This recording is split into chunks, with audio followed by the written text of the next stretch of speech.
Hello everyone.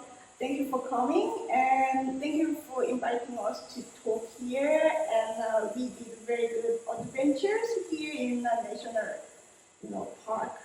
And it has been beautiful. Thank you very much. And my name is Hyun Kim. I'm a printmaker and I'm making drawings. And sometimes I do paintings. And Damon and I, we travel so much in the world. And whenever we travel, we always carry our drawing books and drawing things, and we bring back home and we start to make art with that. So you can see all the process, how we are making art from this. Okay. So Shantiniketan, India. I went to Shantiniketan to study art, masters. So that was 2006 to 9. Actually, I went there for painting, but printmaking was so interesting. So I changed my subject to printmaking. So that's how I make lithography in India. So that's lithography, that's how I started. Before I was in Korea, I was making, abstract or like how I say, it was like full of abstract because Koreans love American art, contemporary art, and I got education like that. But I know how to draw, but I would keep trying to make different shapes or like you're changing shapes, like different things, very conceptual art. So I could make a line in my canvas, and if I can explain what they did very well, then it can be art. That was my education in Korea. But when I went to India, I saw different things. And I started to draw what I want. And that's how I make art. I started making different form of art from India. So that was lithography, etching. That was etching. I met different people in India, so many different people. While I was studying, there were Thai people, Japanese people, Germany. It's like full of different people I met. And still now I'm speaking very poor English. Back then, I was speaking really bad. But it didn't matter because we were sharing heart each other. We became very good friends. So that's how I create this work. And after that, I met Egyptian artists and I went to Egypt for residency, and I was there for 11 months.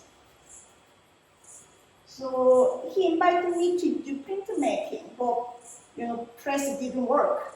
So I started making drawings with paper because I had papers and pencils and watercolors. So I can't just waste my time. So I started making art like that. And there was window of my studio.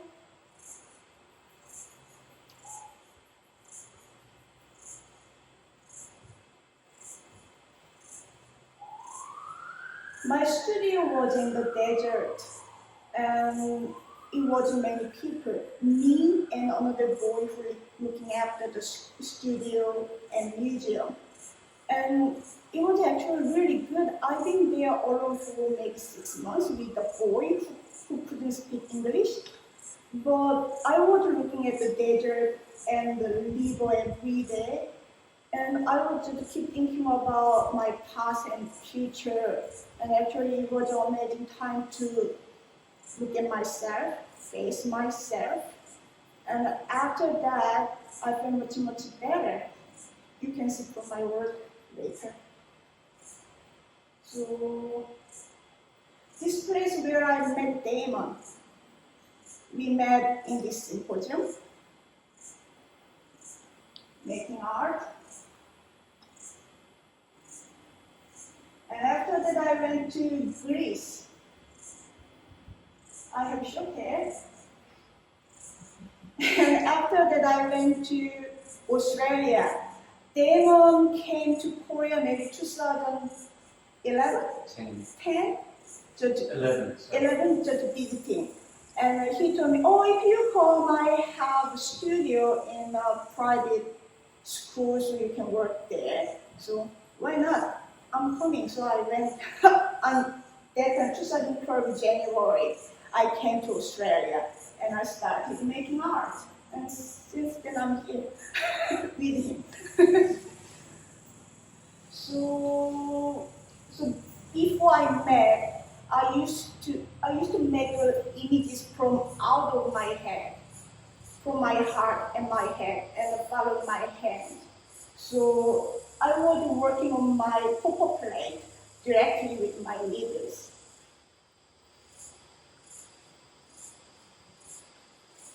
But Damon suggested me to draw while I'm traveling. So he gave me the book, drawing book, which he made himself, and he gave me beautiful book. And you should draw him. So I started drawing. So I drew this in Korea, and I made this work. And after 2014, I went to China to work at a studio for 3 months. It was a great time. They support me everything, food, material, paper, house, everything. So I spent great time in China for 3 months. So I could make works. These are etching. And I was living in India for 4 years. So I love to going back because I have so many friends over there. And I think I really love India. So we went back to India 14, 15, and 2017, and that's how I drew. And while I'm drawing, many people come and looking at my drawings, and yeah, they love to talk. So that's how I draw.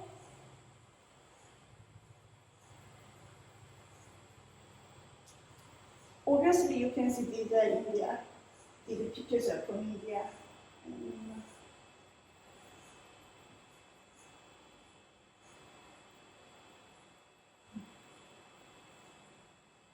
And this is my friend's house. She had great dog tiger. How you say that made by paper? So it's like collage or yeah. So I love that. So I do that, and I made etching, and I do this, and I made art. So Damon drew very nice drawing while he traveled, and he made etching with them. But my process is a little bit different. I do so many things, and I collect something, and combine with my imagination. That's how I like to do. But when you see Damon's presentation, you will see very different. We sit side by side and making totally different art. So that's Damon. The boy was really cute, so I had to draw this boy, and I made that. And Damon had very good friendship with Poland Big Press. So 2016, we went down there and we produced so many art. So I made this. This is from Bali. I was sitting and having chai tea, and I was drawing. That's how I do whenever I go to Thailand. I'm sitting on the street, street somewhere, eat something, and I do. Go to restaurant, eat, and draw. So I made this after. This is in Nepal, and I made this. Jantar Mantar. This is a very mysterious place. I love it in Delhi, and I made this. And this is the two places I had to combine. So one is Jantar Mantar in Delhi, And second one is Udaipur. And I made this work. And this is Mandu, great. It's Mandu, the place has so many beautiful ruins. And I made this. And Bali, right? And I made this. So sometimes the place, not sometimes many places give me very good, imagination that gives me. Then I have to make something with that feeling. Not only from that, looking at the buildings or things, I just, I get feeling from it, inspiration. Then I'm making art like this. Also, and I went to Pakistan. Actually, I went to Pakistan to teach lithography at National College of Art because they do etching, but nobody knows how to do lithography, and I learned lithography from Shantiniketan, India. So they invited me to work there because nobody knows how to use lithography. So I went to work, and I had a very good chance to have residency at Mori, and I did a residency over there. So I spent how many months? 6, 7 months in Pakistan, and that was great. I wish you guys would go and see. Pakistan is an amazing place, yeah, and lovely people. Mm. And they speak very good English, not like me. So I do them, and we went to France. That was absolutely beautiful place, So I've been drawing.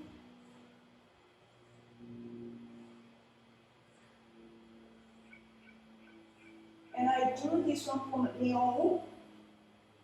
And I did this, and this became like that. So we had a residency studio in the 15th century abbey. So it was beautiful and holy. It was amazing. So I made this one. And there are many Catholic churches in France, and I was very much into that stained glass. So I started making a little bit like Jesus Christ.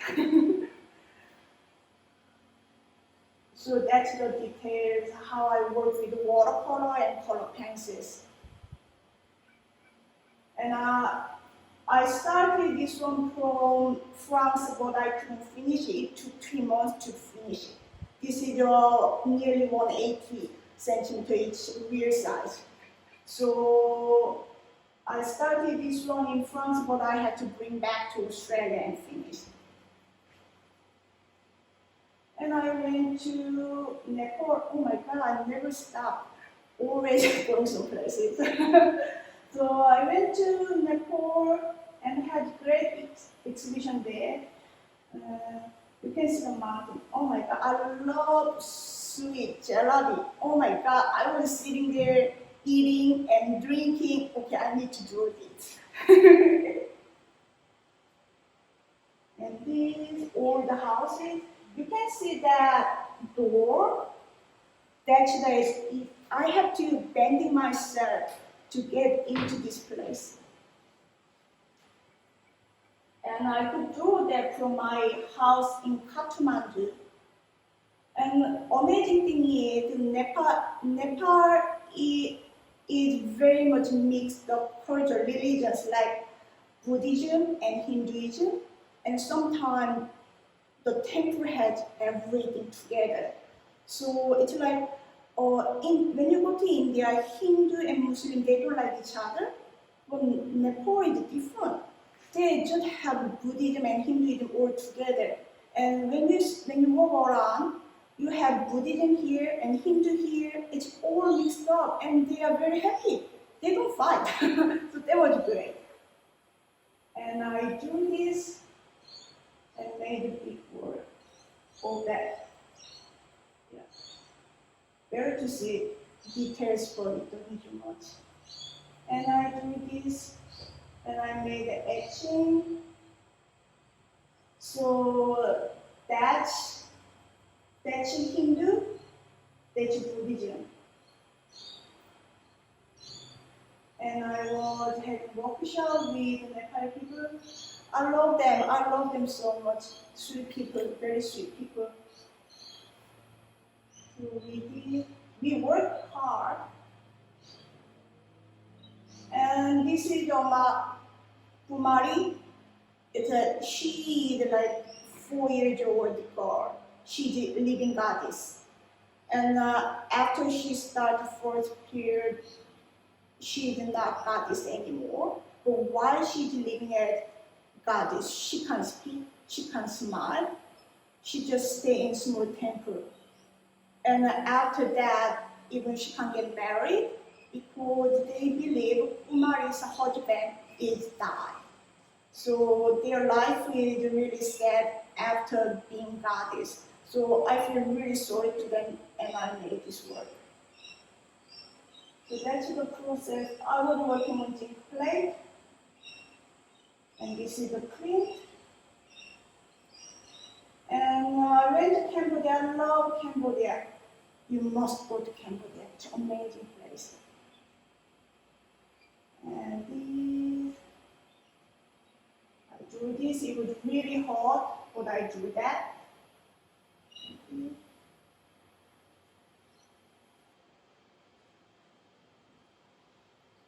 There are so many living trees. This is amazing.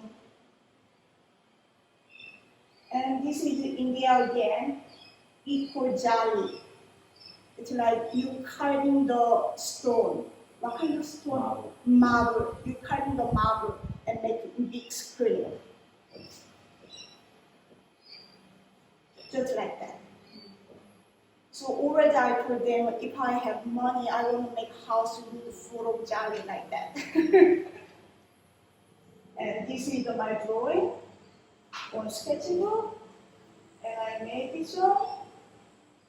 And this is my print.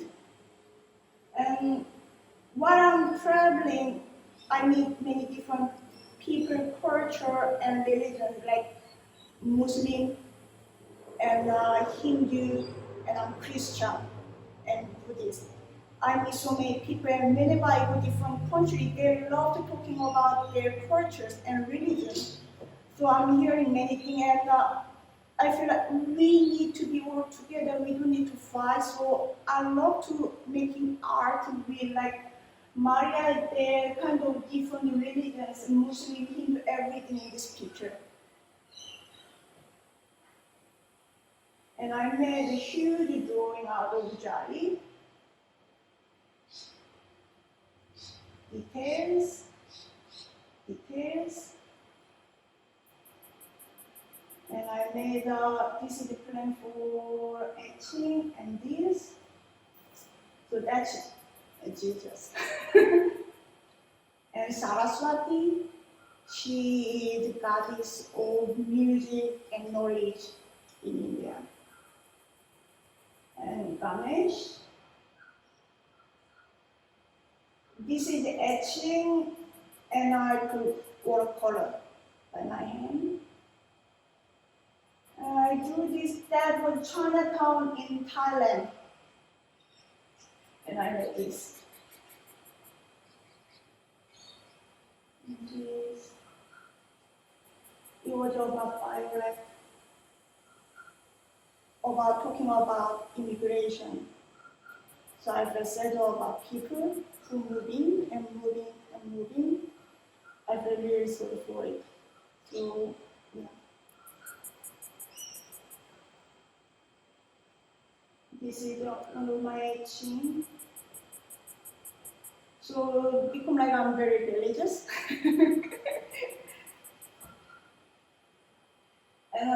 Obviously, I see many different people with the people, and we need to be equal. That's what I have in my mind, so I made this one. So in the middle, these are all different gods of the world and human being. Whatever, what kind of gender you have, sex or color, we should be equal. That's what I want to talk about.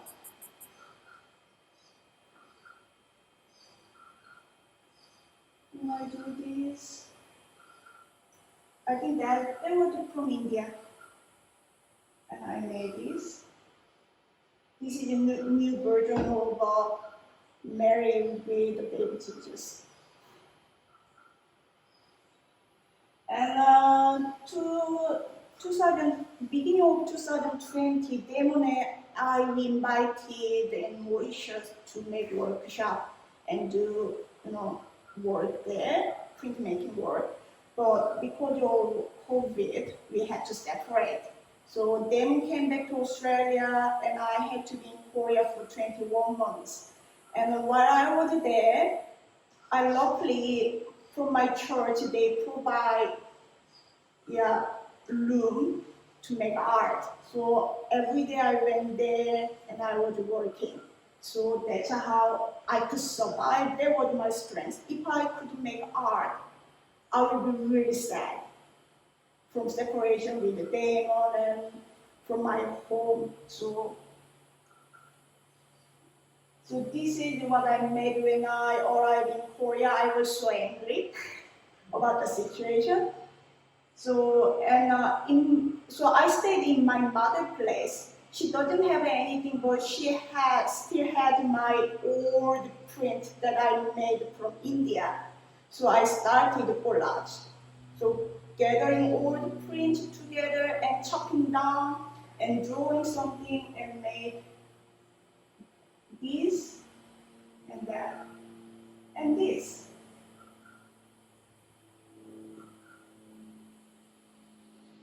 And luckily, I could make a book too. I was gathering them together. It was 12 pieces, and I was gathering them and make a book. And I was in Korea, so I was very into Korean folk art. So I was looking for what's very interesting in Korea. So I found how traditionally people draw. So I was studying. It's not actually like real traditional way of drawing, but I could study how they make the dog. And this is tiger. And rabbit. And deer. And bird. So I could sell some stuff.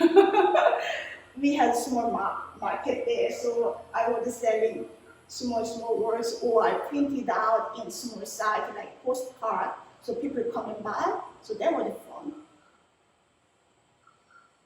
And this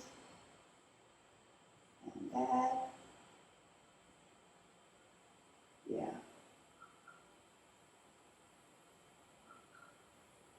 And this one is very religious picture. So someone wanted to make a book, so we could make a book together. I was drawing all the illustration for the book, and we made a book. And this is my studio in Korea, how I work. So I had color pencils and watercolor and papers, simple. And I made this. When I make this one, around of the world, many of my friends telling me like, oh, my family who died, my friend died, and my dear friend died. I was hearing so many news, sad news from here and there, and I was really sad, but also I was sorry to my friends who lost their love, and I thought I had to do something. I had to do something to comfort my friend for life who are very sad. So, because I'm sure people who died, they will go to heaven or someplace good. I want my friend believe that.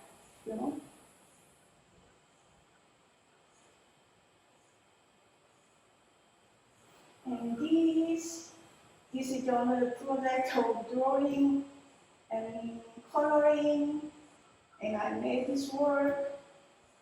It's like I'm Korean and my skin color is different to maybe some Australians.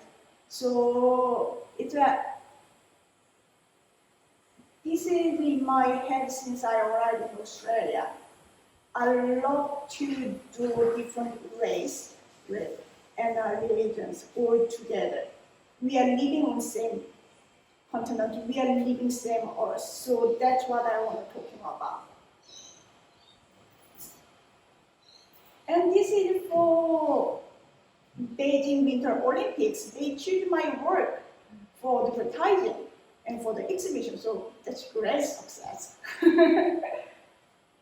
And came back to Australia. When I came back, it's been only 1 month, and I was working with Diane Roney. She is really master printmaker. I was collaborating with her. So I have image of the drawing of this, and we turned into print. So, and she's genius, so we could just coloring on the Japanese paper, and we did shinkole. So it came like that. And this project is continued. So I have to work more on that. And thank you. Okay, so next is Damon, because he's a rock star. And rock star always comes at the last. All right, well, again, thank you everyone for coming today, and thank you to Selena and Sally from Eramboo for inviting us to spend a week up here. It's been great. We've had very nice weather. So very similar to Kim, I've travelled for a long time. I travelled before uni, during uni, and then after uni. And what I discovered was that when you go places, you really don't have anything to do. So it's a really great opportunity to spend time drawing. And then I'd get back to uni with sketchbooks full of ideas, and that would be my year's work. And that was a very good system. And I continued it once I finished uni, and just after uni, I spent a year travelling through North Africa, so Egypt, Tunisia, Morocco, and was very interested in the vernacular architecture of the region. So the mud brick architecture, it's a very human architecture. It's human scale. It's kind of knobbly. It's designed incrementally. People are making it bit by bit, building on it, rather than it being sort of master planned, designed in factories. And if you consider that for most of our human history, we have lived in a very small way, it seemed to be a continuing tradition of how we have always lived.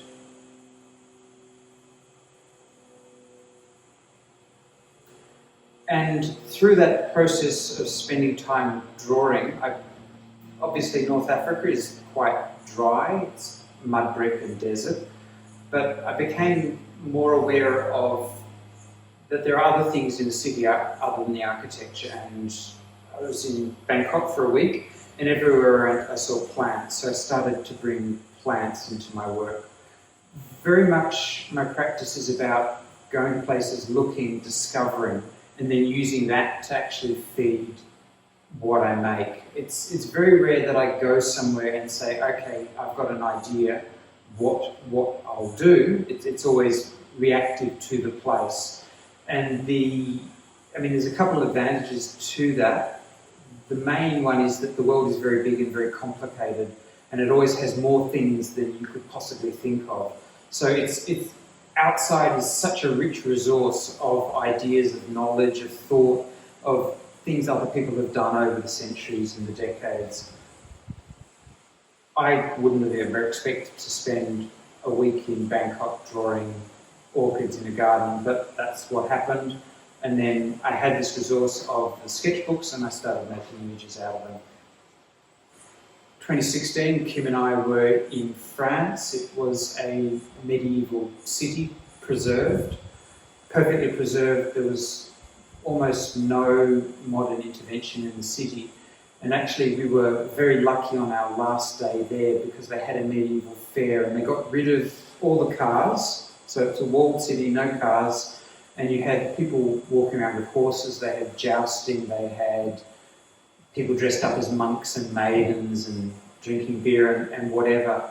But it was yes, it was a fantasy of the medieval world, but what it showed was that you take away the cars and the neon lights and we're way back.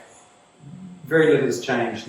In fact, there's an American theology professor, his name is either Andrew Simpson, he's got a name that could be Andrew Jackson or Jackson Andrew, something like that. And he said, we're not actually living in the modern world, we're living in a medieval village with computers, because how we relate to people has not changed, our systems of belief, religion, bigotry, racism, and these are all long things. So it was quite spectacular to be in a place that could, in the space of a weekend, jump back 800 years, or if we're going to be apocalyptic, jump forward 400 years. But it was a spectacular place to spend summer. Summer in France is great. I've heard the winters can be a bit unpleasant. Up till then, I had only ever worked with very limited colour palettes, mostly browns, greys, rusts, ochres, but midsummer France is really lush, and it seemed an appalling thing to do to go to France and not draw with colour. But I'm conservative in what I do, and we had an exhibition at the end of the residency period, so I had to actually have a product. And I was talking to Kim, and I tried watercolour, which is a disaster because it's incredibly complicated. She said, work with colour pencil instead. It's much more immediate. You want a particular colour, you grab it out of the box. It's very intuitive. And so I started working with colour pencil and colour, and quite a muted palette because I hadn't done this before. I was a bit apprehensive about working with colour. Because we had the exhibition coming, I didn't really have room to totally stuff things up and experiment. It had to be within the limits of what could achieve a usable outcome within 6 weeks, but also push things forwards. So these were the drawings I made in France at that time. And you'll see later drawings, jump forward 2, 3, 4 years, where I successively got more bold with the use of colour. Came back to Australia and started working on a series of etchings. I had a number of exhibitions that I needed to produce work for, and I had this great body of drawings that I made in France, came back to the studio and made this suite of prints of France. But again, very interested in that sort of interaction between the architecture and the vegetation of the city. And while Mont Saint-Michel in France, which is lovely to look at but horrible to be in, because it's about as crowded as a good shopping mall on the day before Christmas. We were there in 2016, so it was not long after the Bataclan massacres in France. Tourist numbers were down, I think it was 50%, and they were still getting 60 or 90,000 people a day. But, you stand back a kilometre, it looks great.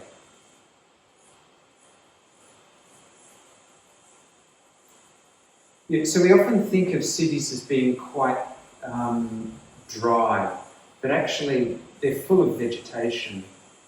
Perhaps at street level you don't feel that so much, but you go up on a rooftop and really you see trees as much as you see buildings. 2019, Kim and I were invited to a painting symposium in Serbia. I had never painted before, but you don't tell people that you can't do things. They'll find out eventually. And Kim said, don't worry, just make it up.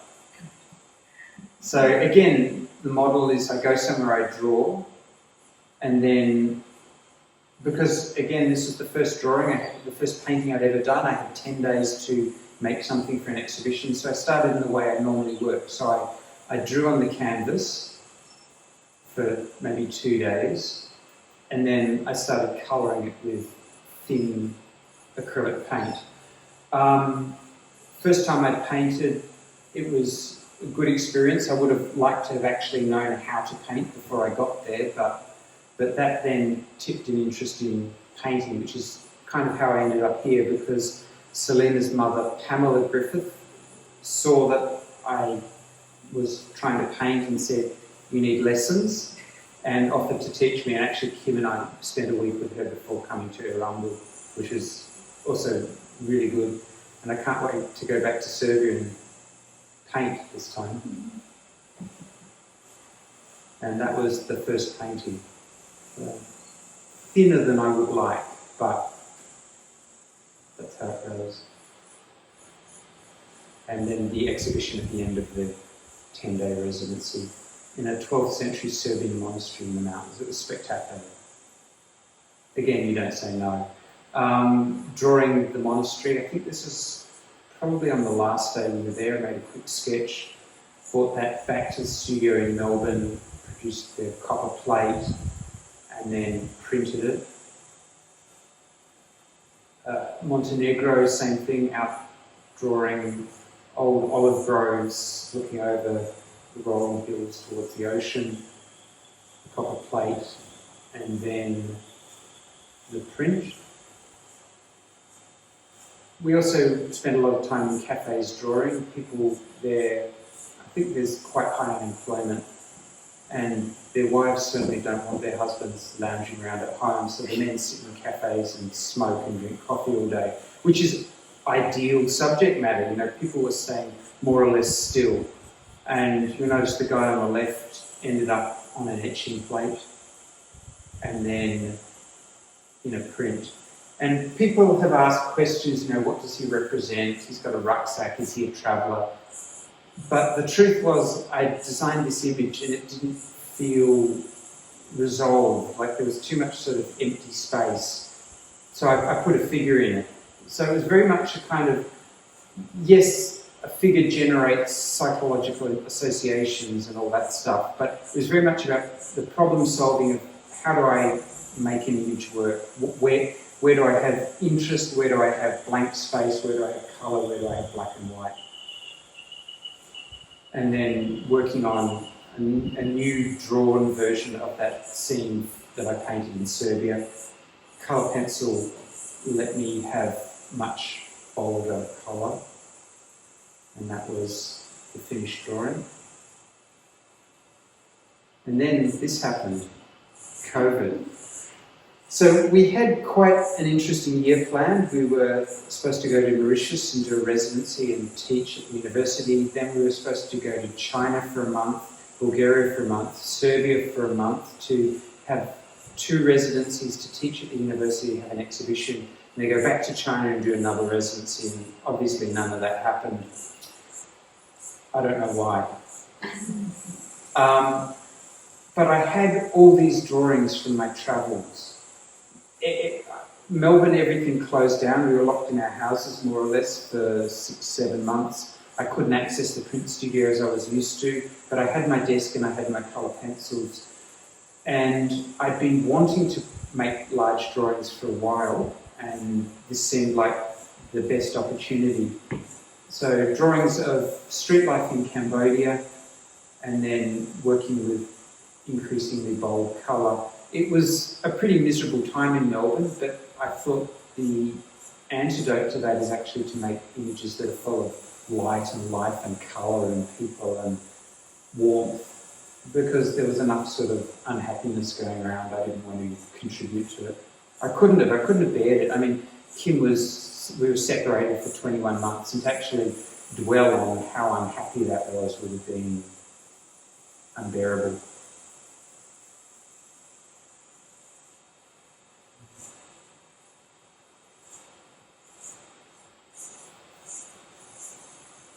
And then at this time, because obviously nothing was happening and businesses were going bankrupt all through the city was full of dead office space, dead retail space, dead hospitality space. And the City of Melbourne put a call out that to invite artists to put work that would then be printed on vinyl, and instead of just having police signs or dead retail spaces, they printed the work up and put it around town. So that last drawing was printed, I don't know, what's that, 5 metres wide and put up in a former cafe in the downtown. So that was a really good project. And again, it was about all levels of society saying, okay, we can't do this, we can't do that, we can't do that, but we can do this. we will do what we can do because we must. We must continue. We must have art in the city. We must have engagement with culture. The galleries are closed, the museums are closed, but the street space of the city remains open, and for not a particularly large investment, apart from their time and the organising, digital printing like this is not expensive. They could engage the artistic community with the community of the city, and also the community of the city, to see that artists were making work and were part of everything. City of Melbourne were quite dynamic in organising that kind of thing. I think there were about 24 artists and 50 buildings across the CBD. Really nice project.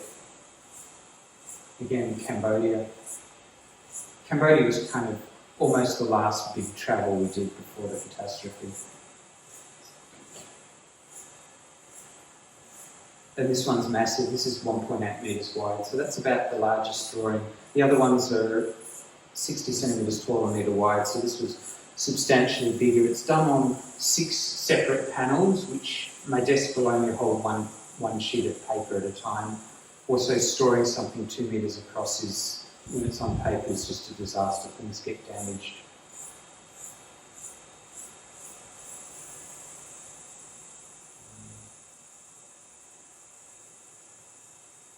Even though we were only very briefly in Mauritius, we were basically there for a really unpleasant weekend. Oh, they had a typhoon when we got there. So the city was locked down when we arrived, and I can't remember how much rain, but it rained, tropical solid rain the first day. And then they cancelled the workshops, and then they closed the borders back to Australia, and then they cancelled all our flights, and then they were about to close the airport. The national airline went bankrupt, and we were on the last flights out. And there were food shortages at the supermarkets, and you were only allowed to go at a certain time depending on the letter of your surname. We're talking about a small island nation with not enough land to grow its own food in the middle of the Indian Ocean, a good distance from 1.2 million population, a good distance from any land. And of course, India had closed its borders. South Africa, major trading nation, was closing its borders. So it was quite a perilous place. But we went out and drew, because what else? Came back to Australia, and I was kind of in this furious rage and started making big drawings of Mauritius for when eventually we get to go back there. 2.5 metre wide panorama of Mauritius, the mountains. It's a volcanic island, so it's this really wacky geology. It's very fresh geology, quite spiky, but then also the incredibly luxurious tropical vegetation. Made a print of it as well. I did this in 2 states. So first of all, I just drew the mountains and put a bit of shading. But when I printed it, it felt very thin. So I went back and re-etched it and drew all the vegetation in to give more sense of movement and form and shape to it. And that's the print version, which is only 60 centimetres wide rather than 2.5 metres. Hyun in China. It looks like a lovely pagoda and a lovely park, but it's all fake concrete, nothing's old. But it doesn't matter, in the picture it looks like that. You can make things up. The reflection wasn't there either, I added that in. Mauritius, again, the city with the volcanic mountains behind. Quite an awesome landscape with the scale of the buildings and then the surrounding mountains. Gyeongbokgung, Kim and I were there in 2018, but it wasn't till 2021 that I actually produced this picture. I'd been joking, I've got about 60 of these sketchbooks, and I've been joking that when I'm old and infirm, I'll have this back catalogue and I can go through them rather than travel. But I didn't expect to have to be mining the archive across 2020-21. bit of figuration. Kim and I had done a lot of life drawing in Melbourne, and I was again going through the sketchbooks and finding drawings that I could use during that time. Started as a drawing, turned it into a print. A gallery in Melbourne, no vacancy gallery, was Googling COVID and the keyboard stuck, and so she Googled Ovid instead of the Greek poet. So she thought Hayley, I don't know her surname, Hayley's her first name. Hayley thought, okay, Ovid in the time of COVID. So she put a call out for artists to respond to the theme of Ovid. So I had Oedipus and the Sphinx, I had Perseus and Medusa, I had Polyphemus, the Cyclops, and Europa with Zeus. He's just had his wicked way with her, fallen asleep, she's not so sure, and made a print out of that second one as well once the studios reopened.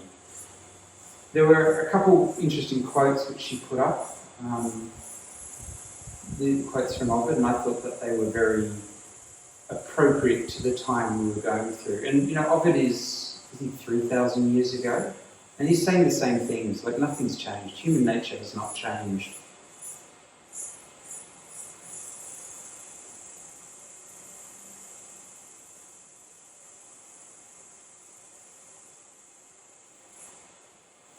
And as things began to slowly open up in Melbourne, I've been talking to a school about doing a residency, a school in Richmond. I think we've been talking for about a year and a half, and every time we organised it got cancelled, it got cancelled, it got cancelled. We managed to sneak it in April 2020. I think if it had been 2 weeks earlier or a week and a half later, it wouldn't have happened because there were lockdowns. So we just snuck it in. They had a great view over the city, so I spent a couple of days on one of their roofs drawing, and again worked in the studio and produced this 2.5 metre wide panorama of Melbourne, and then a smaller etching of part of it. I do plan to produce a large etching of that. I haven't got there yet. Warrnambool, this is Tower Hill. Warrnambool Art Gallery sponsored a drawing day, so that picture you saw at the very beginning of the slideshow is me drawing at Warrnambool. Again, I've started a large drawing of it. That's still a work in process. That will be 2 metres wide, and this is the etching process. So it's always 2-plate etching. The colour plate goes down first, piece of copper, paper on top, through the etching press under pressure, and the paper absorbs the ink off the plate. Take the plate out, the red plate out, the colour plate out, the black plate goes in exactly where the colour plate was, back through the press, and if you've aligned it properly, you get a print that works. And that's it. Thank you. Are there any questions from our live audience? Yeah, so with the sketching from life, are you using pen? I can see that both of you use pen, so it's just you commit straight to pen. Yep. To the image.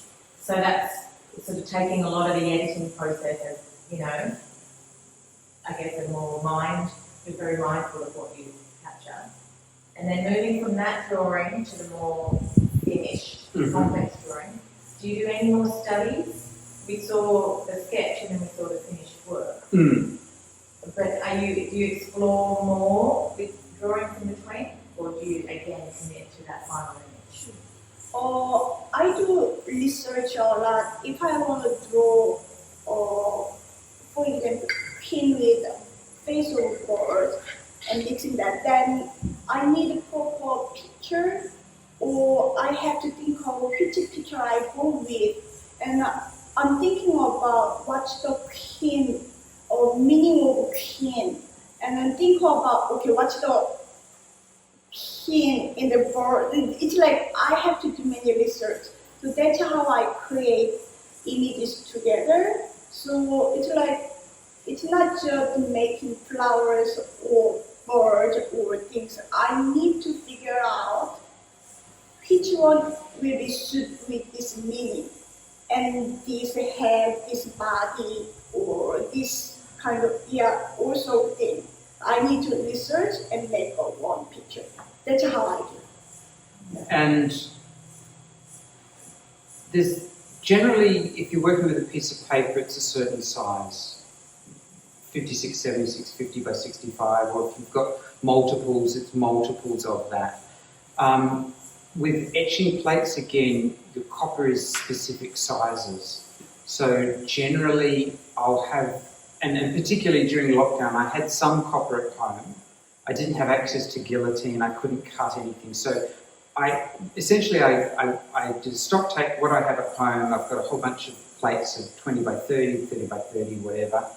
And I use those as the templates for the images. So what I'll do is I'll create a Photoshop file that's 20 by 30 or 30 by 50 or whatever it is, and I'll take the scanned drawings and put them into Photoshop, and then I can crop, adjust compositions, reduce size, composite with other elements.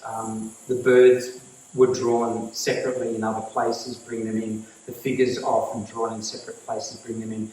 And the great advantage of Photoshop is you've got absolute malleability on your composition. So you can finesse it by nths of a centimetre until it's exactly right without having actually done any work. If you're drawing it by hand, you've done work. So if it's not quite right, you're like, well, yeah, but I spent an hour on that. That's annoying. I'm not going to undo it and move it. But in the digital arena, you can go, okay, no, that's not right. Just throw it away. Cancel that layer, delete it, flip it, whatever. Generally, there's a reasonable period of time between the making of the drawing and then producing the work after. Sometimes it's 5 years, 6 years, 8 years, and it's actually not until I've got an idea for which I need an image. Mm-hmm. Maybe I've read something or seen something or done further travel, and it's like, actually, there's a picture that in something I made a long time ago that at the time I didn't have the interest or the skill or the reason to make that picture, but now I do. And then from that drawing, I'll print it out on a piece of paper, I'll correct it, so fix up crooked lines that are not straight, make verticals vertical. If it's across multiple panels, make sure that as they cross that transition zone, that they line up properly, that there are not really awkward things that should not be at a transition zone, like the composition is right. So if you've got a face and you're going to have a slash through it, that's really a deliberate thing that's happened, not that, oh, oops, I ran out of paper, here's the next one. So it's extremely deliberate, but it's using those digital tools which give you total flexibility on composition. Well, it's interesting in the way you talk about it, because when you're drawing from life, when you're drawing in front of you incredibly complex things, because they're very busy, things that you're drawing from, you were editing, but very naturally. Massively. Very naturally. Yeah. You're picking up on whatever the interest is in the moment. And, that's what I can see, is that by using pen, you also don't fuss. You don't go forward and back and forward and back. You just commit. And then the final works have gone through this highly edited design process. So it's a really fascinating kind of combination of the two, for want of a better word, or process of editing. It's really, And that's the advantage. Yeah, that's the advantage of drawing out in the field.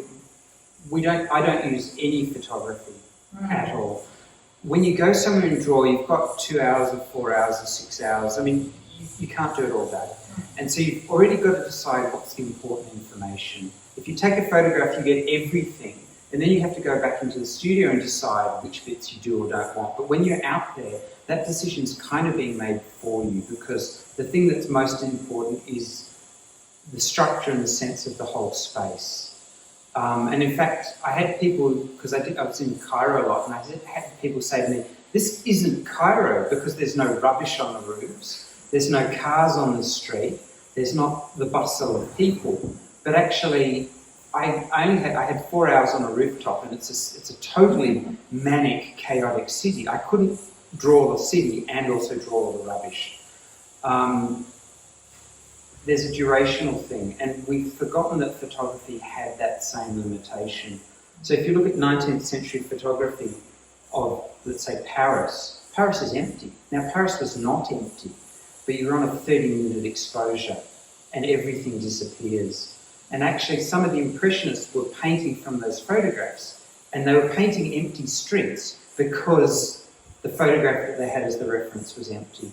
And more recently, there's an LA-based photographer who's using noise removal software, the kind of stuff they use for photographing astronomical objects, where you'll take 8,000 photos and it'll edit out the noise. And the noise is the things that are moving.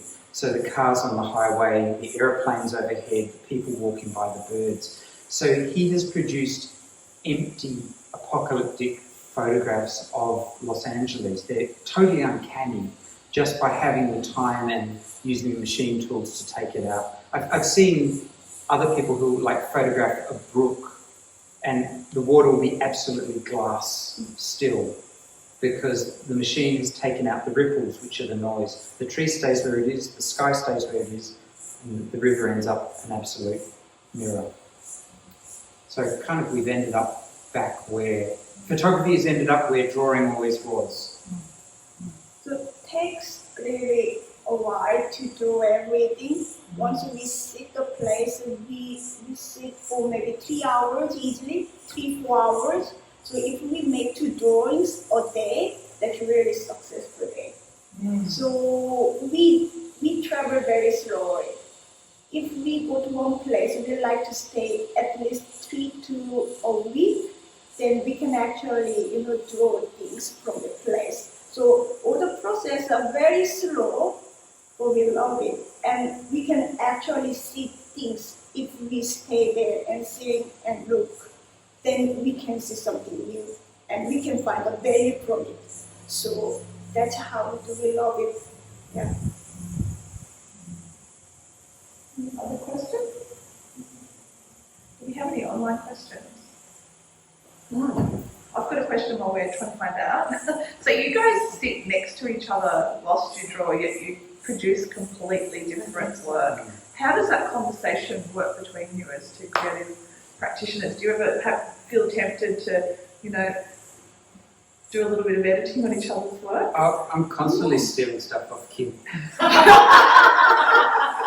She taught me how to use colour and how to use colour pencil. So yeah, absolutely. I mean, when we're cooperating and collaborating in terms of building our skills and our understanding and our practices, but our approaches and what we want to make images out of is totally different. Yeah.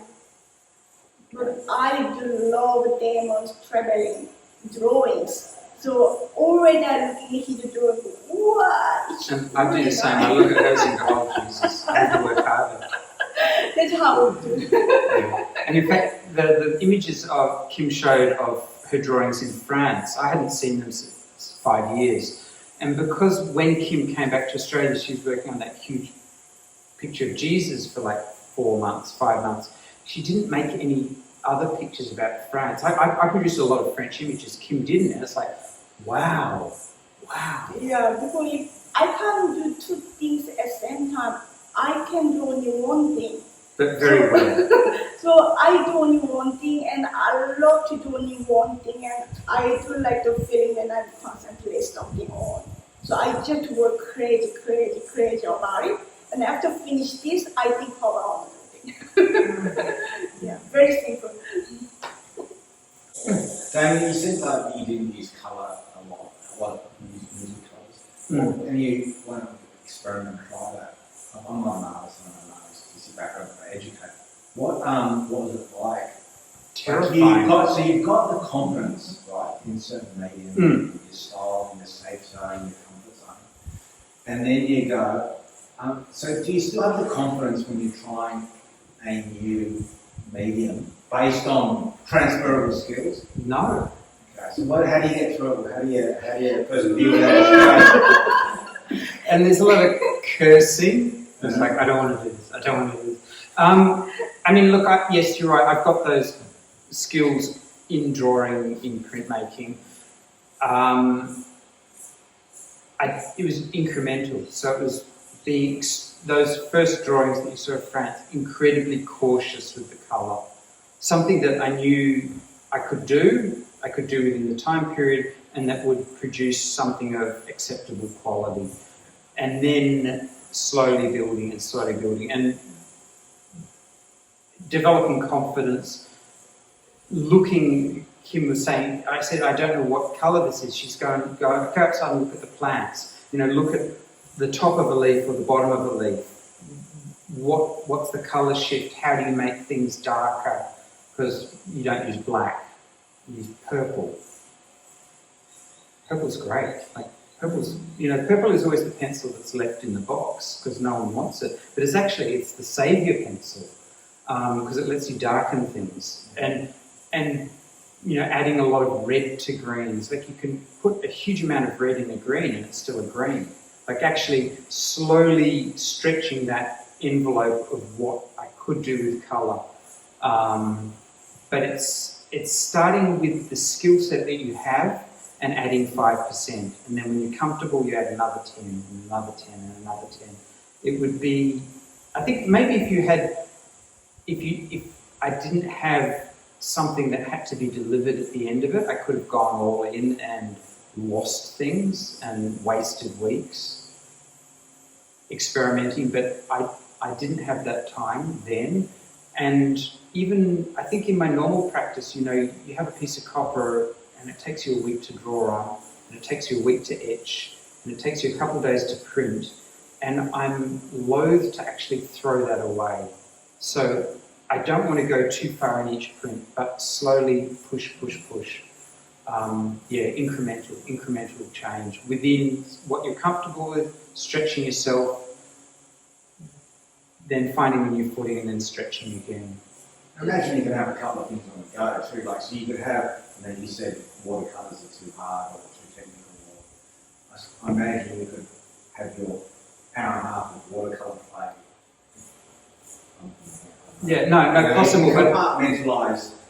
I mean, I did 10 minutes of watercolour and wanted to bang my head against the wall, so I washed it all. because using brush and using pen is different. It's totally different thing. And he doesn't know what to do with the brush. It's like you've got a pencil, you pick it up and you draw, and if you've got a brush, you're like, it felt like, those guys who do stuff with plutonium in those boxes, and I'm sitting here trying to draw, and the thing I'm trying to draw is on the other side of the room. It's like, there's no connection. Also, watercolour, you mix it, it looks great when it's wet. You put it on the page, it looks fantastic, it dries and it's not the same colour. And yes, you do learn what that colour shift is and how to adjust the wet colour to make sure that the dry colour is as you wished it. But what it means is that the thing you produce in front of you is not the thing that you're going to get. And I found that incredibly frustrating. And the second thing is, he was always using line to make the forms. But the color is different. He had to make the forms with colors, without lines. Then he had to use different colors. So that's why I was telling him, look at the tree. You can see the form of tree and it has different colors. So first you see and make it. You can see where sun is coming from and sun touch that tree and where the shadow comes. And you can see the different colors. So I think we are learning everything from nature and we should be. So that's how Damon is trying to make the color. But actually he's doing very well now. The other thing that happened was Mum taught me to knit when I was a teenager. And so I spent years knitting, working with textiles. And working with colour, really bright colour, because you've got this box of wool and you just grab the next colour, and if it works, that's great, and if it doesn't work, then you get a different colour and you put it in and you can correct your mistakes. So intuitively I learned how to put wild and wacky colours together, and eventually I realised that having a box of colour pencils is the same process. You pull out a yellow, you put it down, if it's not right you grab a green or a purple or a red or an orange. Very much about experimentation, play, and then looking at the world and seeing what colours are there. But that's where you're honing those skills of observation by drawing from life as you travel, because that is keeping you looking and observing. And by drawing and not photographing, you look so much more keenly. Yes. So again, it's a different process, but that is now informing, the colour, for instance, even though you're very good at making line drawings, the way that you look transfers. And I mean, I think that we're imprisoned by the lens. We spend, obviously during lockdown we were just in front of our screens, but if people want an image, they just Google it. And it's a fantastic resource. It's amazing. I remember I was talking to Selene about this the other day. When I was 19, I wanted a particular image. I had to go to the State Library, I had to find a reference book, I had to put in a request, I had to wait 40 minutes, and now you just Google and it's there. But the disadvantage is that everything is kind of flat. And I remember talking to an educator who was teaching arts education in Oman, and the kids were given a portrait project. And it's like all of them drew the Afghan girl with the green eyes. Because when you type portrait into Google, you get the Afghan girl with green eyes. And it's like it becomes a very narrow ecosystem, and it's images that are taken by other people, so it's not our understanding of the world, and it's mediated with computers and algorithms. And I think we artists have a responsibility to actually go out and look at the world and say, this is what I see. I might be right, I might be wrong, it will change, but it's my opinion, it's my experience. And pop culture, like, how thin is that? So were you painting this week in the residency? No, we were both drawing. Oh, great. We made these earlier. Sorry, go. My book started from Mauritius, so I don't have many drawings. Yeah, they're both newish books. We did bring canvases with us, but given that we only had a week, we really wanted to see as many things as possible and actually be out there and draw. And we can take those drawings back to the studio and make paintings from them. But if we didn't have the research, it's very hard to actually generate the work after. And also, look at outside, it's so beautiful, we can't just stay here. Yeah, Eramboo is nice, but it doesn't have a waterfall. Yeah. So maybe you could tell everyone what you've been looking at and what you found interesting in our local area visually that you've been growing. Yeah, so we went to Gledhoe Falls. Duck Holes, first day, we walked down there. And then the second day we got lost and Kim got leeches.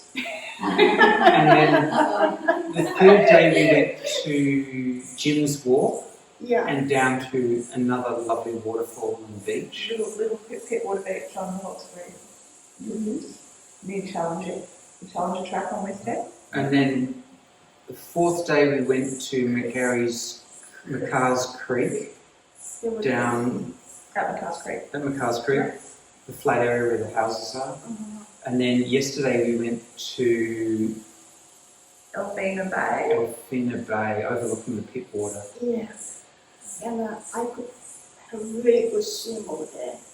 Oh my God, nobody was there. So I was naked and I was swimming, and it was, oh my God, it was great. It was great. I love it. So, yeah. But also, sorry, go Ross. Do you use a rotary?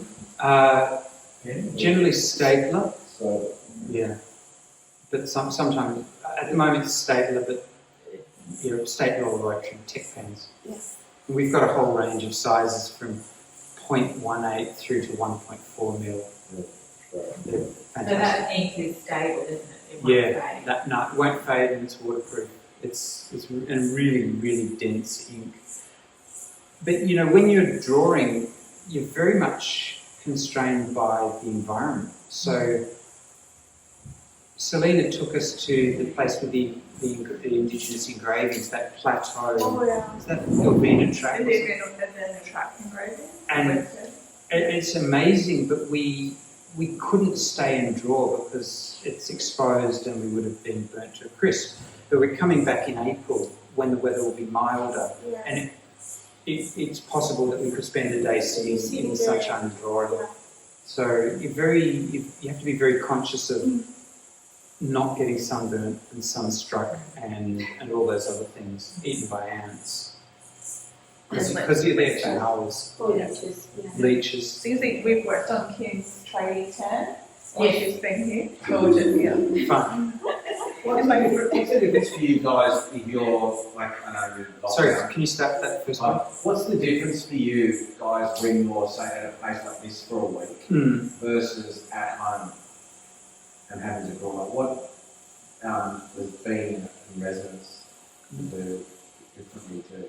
We see something different. We see something new. Then our mind, our head gets pressure, and we can draw something and with pressure.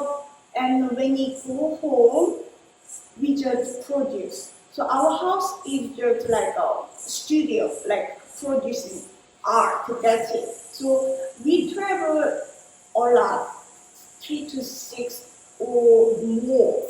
So 6 months we go traveling and come home, and we just make produce, print, or drawing.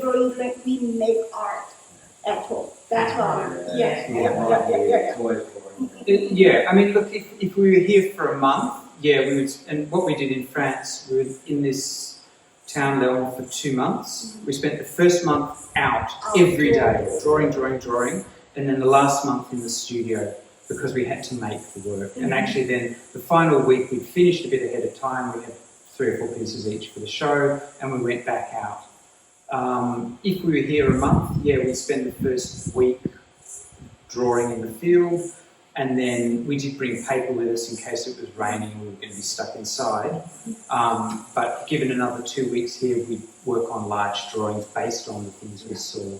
But it would be criminal to come here and not go out as much as we can. So the sketchbooks you take with you, Yes. and do you sometimes give yourself a set time? Like, right, let's just make it, even as individuals, let's just draw for 10 minutes. Or do you just draw and go, okay, and then draw, okay. Like when we're in the field, Yeah, we'll draw as long as we can manage. and it doesn't matter what's happening on the page, you just keep soaking it up. Keep and going. capturing I mean, generally, we'll get to a site that's interesting and we'll walk around and find a place that's the right view and also protected from the elements. Yeah. And then once that decision's made, we'll sit and draw. And really then it's how long can we last before the sun starts blasting us or something. Because we have to sit in 3-4 hours, and when sun started coming to us, we can't do it, it's too hot. And we might try and sneak a bit under the shade, but like those drawings of the mangroves, you move 4 centimetres and everything, you don't know where you are anymore. Yeah. So really, once the sun came in that situation, we had to stop. We have to move. So is it different you being in such a natural environment compared to, the city and the urban gardens and landscape? Is this quite different for you? Yeah, you're much more at the mercy of the elements. Some of those drawings in Cambodia, we're sitting in the equivalent of a Starbucks with great AC, looking out at the street. You're isolated from the noise and the heat.